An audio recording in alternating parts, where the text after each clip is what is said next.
Salutations frères et sœurs, toujours le frère Zvonko dans la continuation des messages. Disciples de Zulu Lassan, par la manifestation de la grâce de Loba, l'unique créateur. Nous allons entrer aujourd'hui à nouveau dans Kalatambale, dans Bibel, dans le récit authentique. L'unique récit authentique. Et donc nous allons aujourd'hui dans Méné, au chapitre 7. Méné, c'est donc va correspondre à Michée dans les Bibles falsifiées. Méné, ici c'est donc le texte authentique. Les véritables paroles du Mutupeda Mundi, qui est Méné. Donc Mutupeda Mundi, c'est un prophète. Et Méné commence au chapitre 7 par dire « Malheur à moi, car je suis comme à la récolte des fruits, comme au grappillage après la vendange. 2 points, il n'y a point de grappe à manger, point de ces primeurs que mon âme désire. » Donc, Méné, il arrive ici, il arrive donc en tant que Mutupeda Mundi. Il arrive là où il doit officier. Et qu'est-ce qu'il trouve? Il trouve une vigne qui a déjà été vendangée. Puisque les primeurs ne sont plus là, ça veut dire que la primeur est arrivée pour quelqu'un d'autre. Il y a déjà eu une vendange. Parce que ce raisin-là, il devait être récolté à ce moment-là, mais il a déjà été influencé. Il a déjà reçu un enseignement qui l'a fait mûrir. Et cet enseignement, c'est celui du monde occulte, qui l'a rendu mauvais. Parce qu'il y a la mauvaise vigne. Normalement, ça représente bien sûr, avant tout, les blancs et les sans mêlés. Puisqu'ils sont la descendance des anges déchus. Des Bamuloloma Bugulane. Et donc ça représente premièrement cela, la mauvaise vigne. Mais c'est aussi ceux qui ont été contaminés spirituellement parmi le peuple noir, qui sont aussi de cette mauvaise vigne, qui sont aussi héritiers spirituels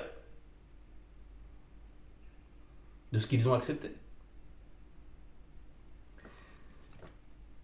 Donc,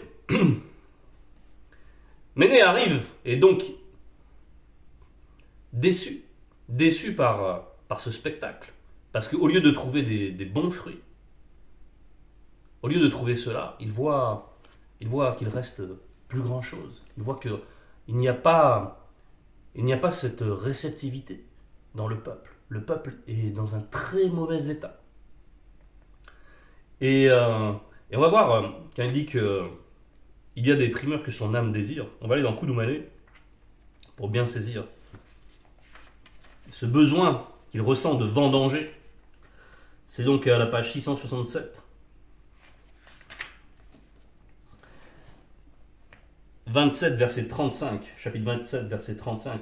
Et là, c'est Joki Sabé qui parle à ses apôtres et qui leur dit « Ma nourriture première est de faire la manifestation de la volonté de celui qui m'a envoyé et d'accomplir son œuvre manifestée. » Donc, Méné, il est venu pour cela. C'est aussi l'image de la moisson. Là, c'est la vendange. Mais c'est toujours le même principe. Il vient pour une récolte, il vient pour accomplir une mission, il vient pour chercher ceux qui doivent entendre la bonne nouvelle, ceux qui doivent recevoir la grâce manifestée parmi le peuple noir, qui doivent être extirpés. Et il voit un triste spectacle. Puisque les fruits ne sont pas là. Il faut se rappeler que l'image de la vendange, l'image de la vigne, c'est une image très très parlante. Et la mauvaise vigne, c'est celle qui est dédiée au vin mauvais. Au vin mauvais. C'est-à-dire ce vin qui va correspondre à la consommation et la fusion avec le péché. Et qui entraîne le passage par le mystère des raisins de la mort. C'est le salaire du péché. Ce n'est pas le chemin des vivants. Ce n'est pas ceux qui reçoivent la grâce, qui sont vivants, et qui, par la mort, sont toujours vivants, pour qui la mort n'est qu'un changement d'état. Donc, c'est cette récolte-là qui fait défaut à ce moment-là pour Méné. Verset 2, l'homme de bien est rare dans le territoire. Donc c'est le territoire de Wassé. Ils sont tous en embuscade pour verser le sang. Chacun tend un piège à son frère. Donc ils sont ainsi disposés. On voit ici que l'homme de bien, c'est l'exception. L'homme de bien, c'est celui qui aime la vertu. C'est celui qui est sensible, qui a des bons sentiments, qui est bien animé, qui fait preuve de bienveillance. L'homme de bien, c'est celui qui est sensible à la bienveillance. Et c'est celui-là qui doit normalement recevoir, qui est bien disposé, et qui doit recevoir la grâce manifestée, et qui doit faire partie de cette bonne part-là, de cette bonne vigne, pour faire le bon vin, pour se réjouir à toujours. Bien, ici c'est l'exception. C'est une exception. Il est rare l'homme de bien. Ils sont tous en embuscade, donc tous, c'est l'immensité des personnes. Pour verser le sang, chacun tend un piège à son frère. Donc, cette disposition-là, c'est que son frère, c'est son frère selon la chair déjà, parce que l'homme noir, voilà, on voit aujourd'hui, il y a le tribalisme, il y a tout le monde, les hommes noirs, non, moi je suis telle tribu, je suis pas comme lui, nanana. Ils ont oublié même qu'ils étaient frères, les hommes noirs. Ils ont oublié qui ils sont, qu'ils ne savent plus qui ils sont.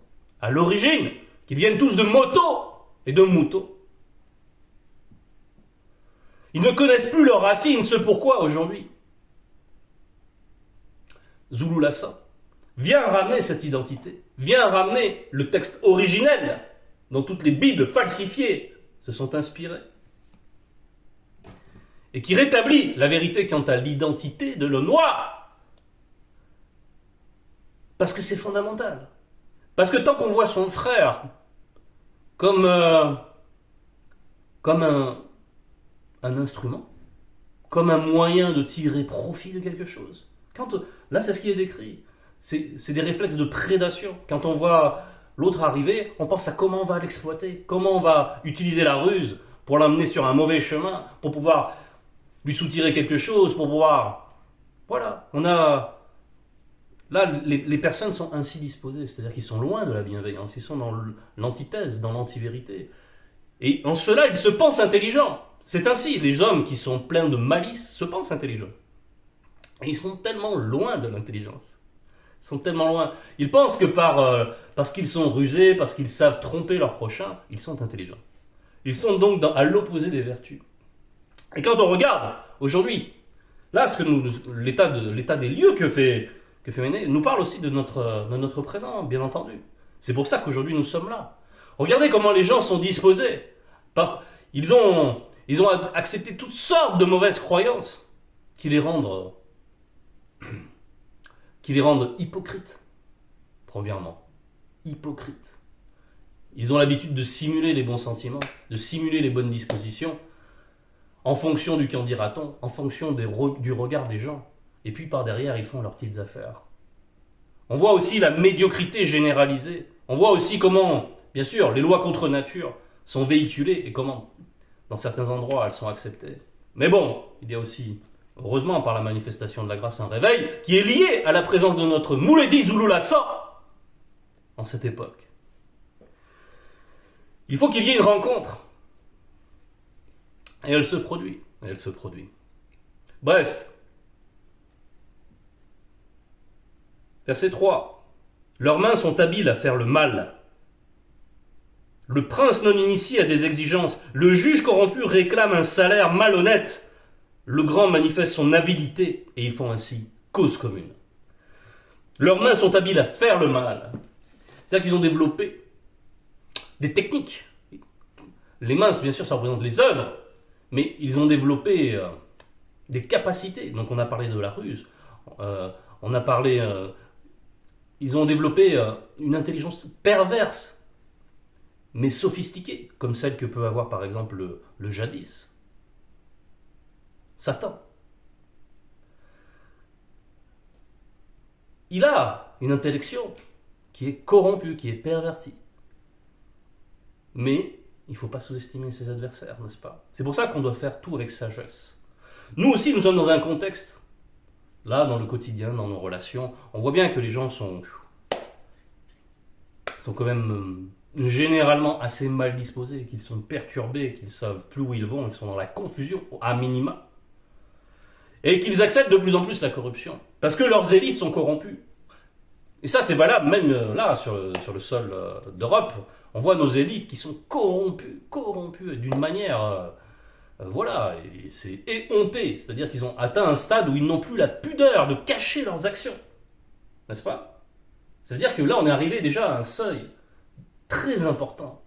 C'est-à-dire que normalement, là, ces princes, ces juges, etc., on les dit corrompus, ils manifestent leur avidité. Mais, d'habitude, ils prennent soin de les cacher derrière l'apparat de leur fonction. Par exemple, un juge. Il va prononcer des jugements iniques pour pouvoir soutirer quelque chose, parce que le prince lui a ordonné de prendre les terres de telle personne, de lui soutirer par le truchement de la justice, par un acte de justice des hommes, c'est-à-dire par un décret, par un arrêt de cour. Et on va prendre injustement la terre de quelqu'un pour la donner au prince. Et chacun prend sa commission. Et ils s'arrangent entre eux, ils ont des sociétés secrètes pour conspirer. Et on sait bien que les sociétés secrètes jouent un grand rôle, qu'elles sont dites comme des religions d'État pour les francs-maçons par exemple.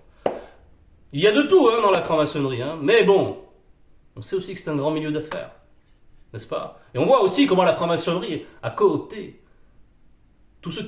nombre de dirigeants en Afrique. Donc ils ont un registre commun, ils ont des croyances communes, ils ont des relations, des intellections, un conseil, n'est-ce pas? Et tout ça, c'est pour satisfaire leur avidité. C'est-à-dire que normalement, ces gens-là sont les gardiens du peuple, ils sont les garants de la justice. Et le peuple voit bien comment il se comporte. Il voit bien cette avidité, puisqu'elle est manifestée. Et ça, ils le voient. Et ils sont enseignés par là même à ne plus croire à la vertu, à ne plus s'accrocher à la bienveillance. Et ils acceptent de ressembler à ceux qui les dirigent. Et la corruption devient généralisée. Et il y a bien sûr quelques exceptions. Aujourd'hui, toi qui m'écoutes, es-tu une exception? Aimes-tu la vérité? Aimes-tu la justice? Parce que aujourd'hui, elle est manifestée dans l'enseignement de Zulu Lassan. Donc on s'adresse à toi. Es-tu un être exceptionnel? Apprends à te connaître. Peut-être que tu ne le sais pas encore que tu es un être exceptionnel. Mais Zulu Lassan peut t'enseigner qui tu es, véritablement. Surtout toi, l'homme noir, qui écoute cela, qui est normalement prédisposé par la génétique à recevoir la lumière spirituelle. Donc, on est dans un contexte, là, de corruption généralisée. On va aller dans Méné 3, verset 1, 2, pour juste étayer l'état d'esprit de ceux qui dirigent ainsi.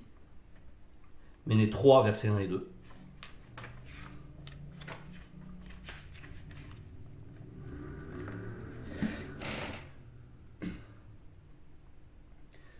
Je lis, 2 points. Écoutez, notables non initiés de la tribu de Tindi et princes non initiés de la maison de Tombouane Bila, n'est-ce pas à vous de connaître la justice? Mais plutôt, voilà comment il se comporte au verset 2. Vous haïssez le bien et vous aimez le mal. Vous trompez les plus faibles. Donc il cherche parmi le peuple celui qui est isolé, la veuve, l'orphelin. On voit aussi tous ces trafics qui existent par rapport à ces gens qui sont affaiblis. Bon, là je parle plus en Europe par exemple.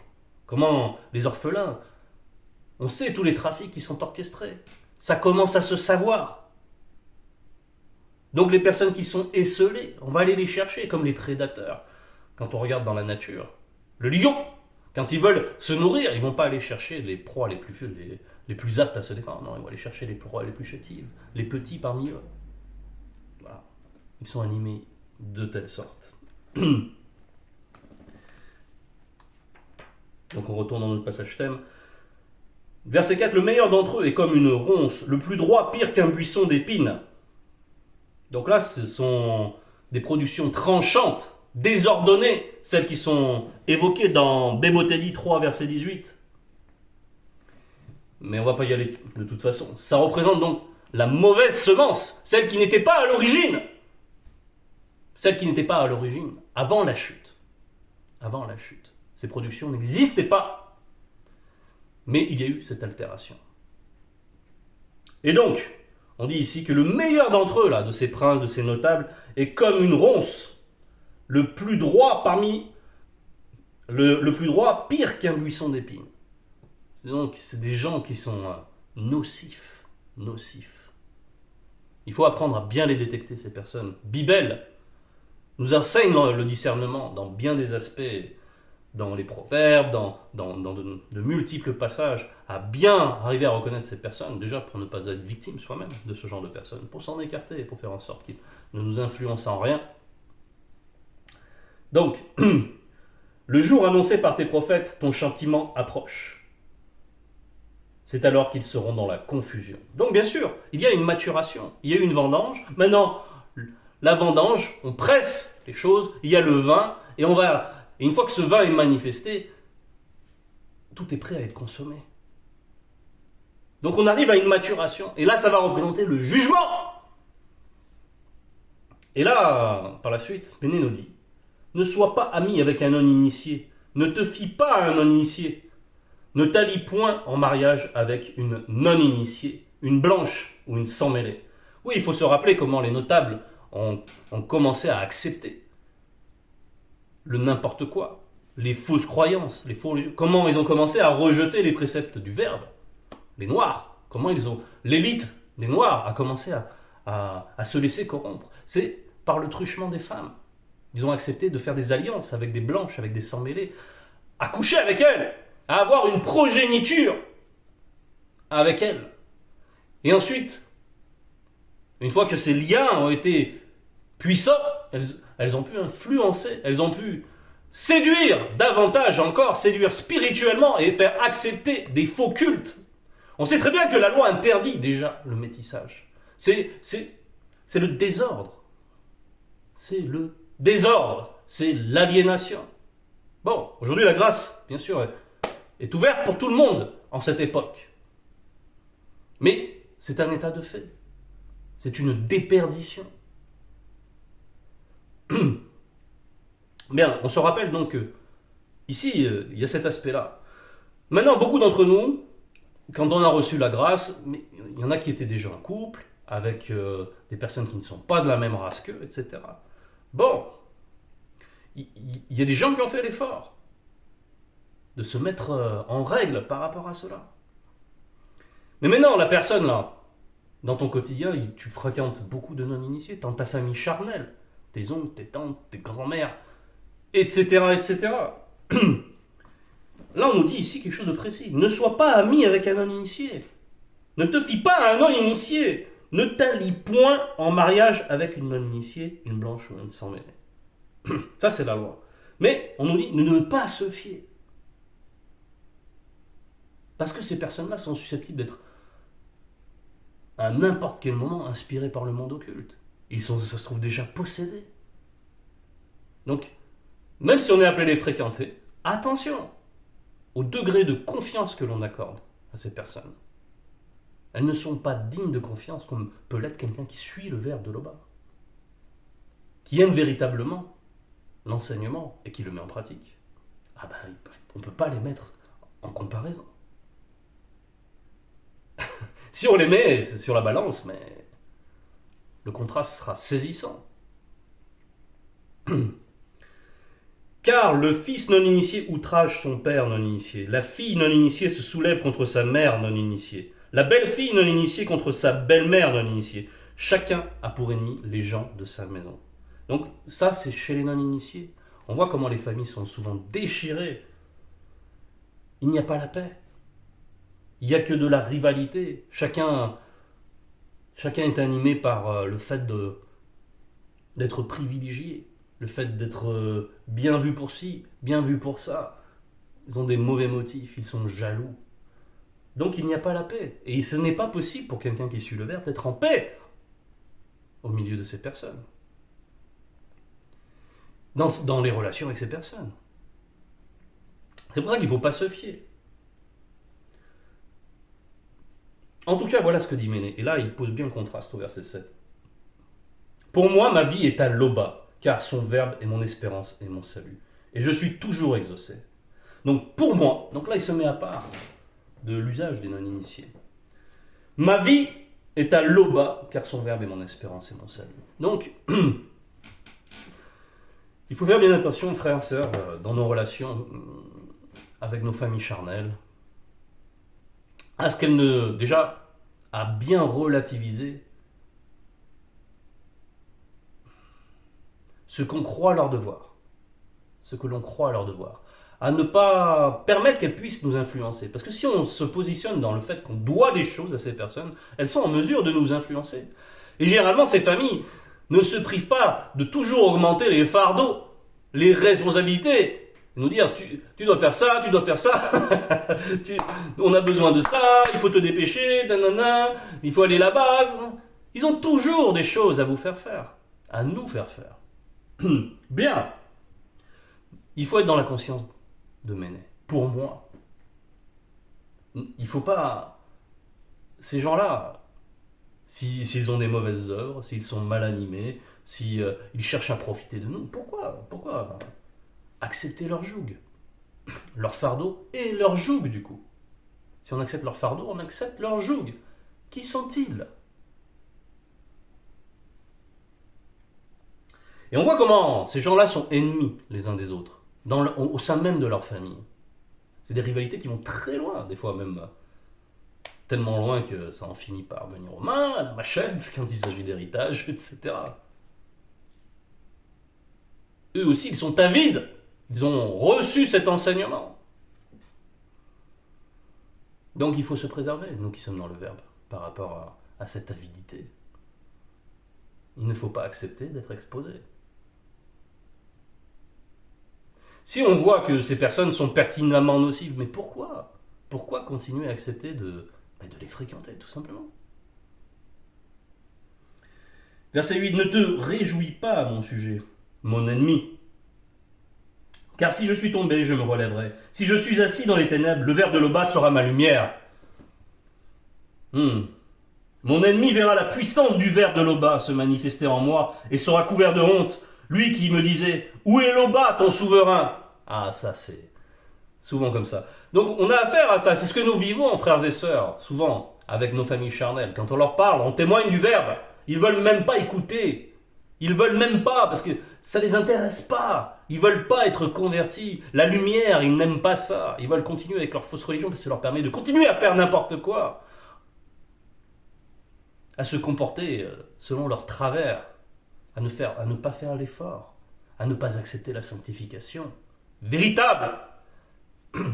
Par contre, aller faire du n'importe quoi dans l'église, ramper par terre, simuler toutes sortes de comportements fous, délirants, ça leur convient, cette théâtralité, le contrat de on va au culte et puis on est béni parce qu'on a écouté le pasteur qui raconte, qui déblatère du n'importe quoi, qui ne sait pas ce qu'il dit, qui n'a pas de consistance.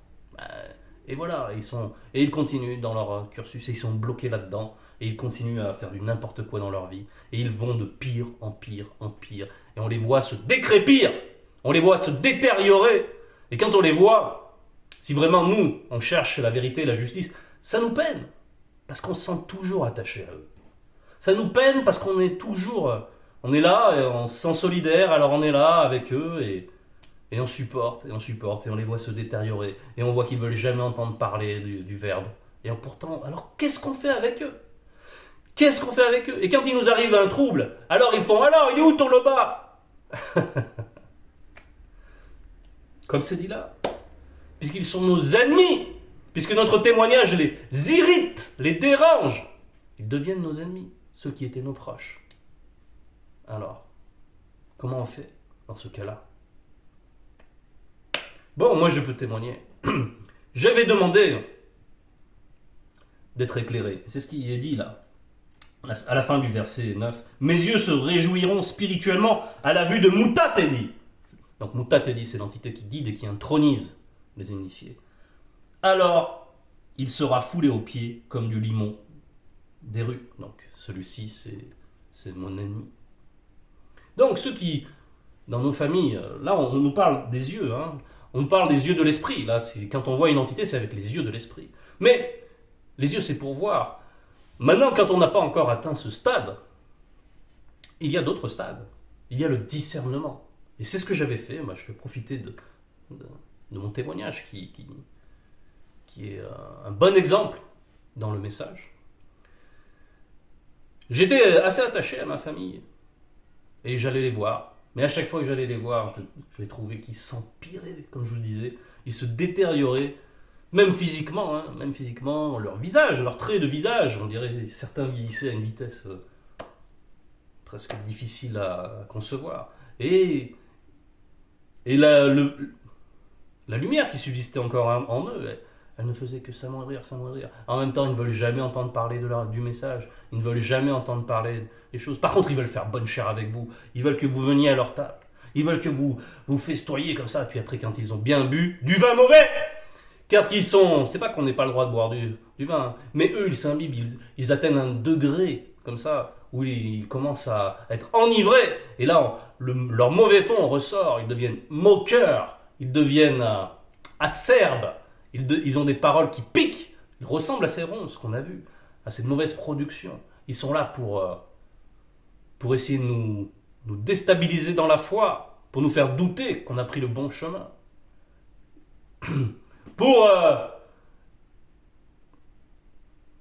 Tout en disant, en fait, ce qu'ils font, c'est dire, reviens avec nous, reviens dans la croyance familiale, reviens dans les traditions familiales. C'est pas forcément que les croyances, c'est aussi les traditions. Et il y a un combat qui se joue. Donc il faut demander, et moi à l'époque j'avais demandé le discernement pour enfin tirer cette affaire au clair, parce que je voyais bien que aller avec eux, c'était prendre un chemin qui me menait nulle part, qui ne faisait que m'affliger, parce que j'acceptais cette solidarité que je devais, parce que c'est de la famille charnelle, de la chair. Alors j'allais les voir, et c'est toujours moi qui faisais les efforts d'aller les voir déjà, ne serait-ce que de me déplacer. Et après, quand j'allais les voir, je voyais un triste spectacle. Et donc j'ai demandé au Verbe, éclaire-moi. Et s'il y a quelqu'un à sauver, s'il y a dans ma famille quelqu'un qui peut recevoir le message, la manifestation de ta grâce, éclaire-moi pour que je le voie, procure-moi le discernement. Donc, je n'ai pas encore les yeux de l'esprit ouverts, mais je peux avoir ce fruit du mundi, le discernement. Donc il faut demander l'assistance du Verbe. Et il m'a été donné de voir, quand j'avais bien prié pour ça, et quand cette occasion s'est présentée, il y a eu un moment, c'était très très parlant, les esprits les agitaient ce jour-là. Et j'ai bien vu que je perdais mon temps avec eux. Ils n'avaient aucune envie de s'approcher de la vérité, de la lumière, de l'enseignement de Zulula. Et que j'allais perdre mon temps, mon énergie avec ces personnes en vain. Parce que si... Qu'est-ce qu'on s'apporte? Oui, on va changer un repas et après. Qu'est-ce qu'on s'apporte les uns les autres? Nous ne sommes d'accord sur rien. Et quand on est avec eux, on ne peut même pas partager ce qui est le plus important pour nous. Et donc on se sent comme des étrangers au milieu de nos familles. Alors pourquoi rester? Il faut tirer la conclusion si ces gens deviennent nocifs. Parce qu'il y a des gens qui deviennent nocifs dans nos familles, qui deviennent nos ennemis. C'est ce dont on nous parle. Et il ne faut pas que cela nous affecte. Il ne faut pas que cela nous désoriente. Non. On a une famille spirituelle. On a une vocation spirituelle. Et on a notre tété. Donc, sachons où va notre allégeance, frères et sœurs. Sachons-le profondément. Soyons forts de cela. Car c'est en vertu de ce lien que nous sommes les enfants de Tété. C'était le message, frères et sœurs. Toute gloire à l'Oba.